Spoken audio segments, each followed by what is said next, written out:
അപ്പം ഗ്രാമപഞ്ചായത്ത് വോട്ടെടുപ്പ് 3 ബാലറ്റ് പെട്ടികളാണ് ഉള്ളത്. അപ്പോൾ നേരത്തെ നമുക്ക് ബാലറ്റ് പേപ്പർ ആയിരുന്നു, ഇപ്പോൾ അത് മെഷീനിലാണ് നമ്മൾ ചെയ്യുന്നത്.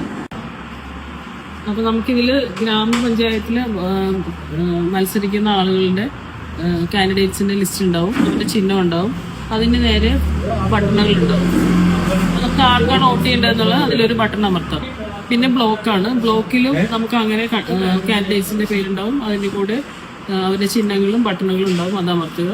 പിന്നെ ഇത് ജില്ലാ പഞ്ചായത്താണ്, ജില്ലാ പഞ്ചായത്തിലും ആളുകളുടെ പേരും ഇതുണ്ടാവും. അപ്പോൾ നമുക്ക് വേണമെങ്കിൽ 3 വോട്ടും ചെയ്യാം. 3 വോട്ടും ചെയ്ത് കഴിയും. ഓരോ വോട്ടിൽ ഇതിൽ പ്രസ് ചെയ്യുമ്പോൾ ചെറിയൊരു ബീപ്പ് സൗണ്ടാണ്, ഇതിലും ചെറുതാണ്. പക്ഷെ മൂന്നാമത്തെ നമ്മൾ പ്രസ് ചെയ്ത് കഴിയുമ്പോൾ ഒരു ലോങ് ബീപ്പ് സൗണ്ടാണ്, അത് നമ്മുടെ വോട്ട് കംപ്ലീറ്റ് ആയി എന്നുള്ളതാണ്.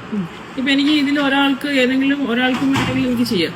പക്ഷെ അങ്ങനെ ഒരാൾക്ക് മാത്രമായിട്ടാണ് നമ്മൾ ചെയ്യുന്നതെങ്കിൽ നമ്മൾ അയാളുടെ അടയാളത്തിൽ ബട്ടണിൽ പ്രസ് ചെയ്ത് കഴിഞ്ഞിട്ട് പിന്നെ നമ്മൾ മൂന്നാമത്തെ ബ്ലോക്കിൽ ഒരു എൻഡ് താഴെയായിട്ട് ഒരു റെഡ് കളറിലൊരു എൻഡ് ബട്ടൺ ഉണ്ട്. ആ റെഡ് എൻഡ് ബട്ടൺ പ്രസ് ചെയ്യുമ്പോഴാണ് വോട്ടിംഗ് പൂർത്തിയാവുന്നത്, അല്ലെങ്കിൽ നമ്മുടെ വോട്ടിംഗ് കൗണ്ട് ആവില്ല.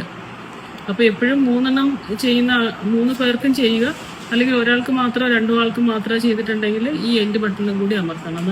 അതാണ് ഇപ്പോൾ ഉള്ള ബാലറ്റ് ബോക്സിൻ്റെ വ്യത്യാസമുള്ളത്. ബാക്കിയെല്ലാം കഴിയുന്നത് തന്നെയാണ്. Thank you madam, thank you so much.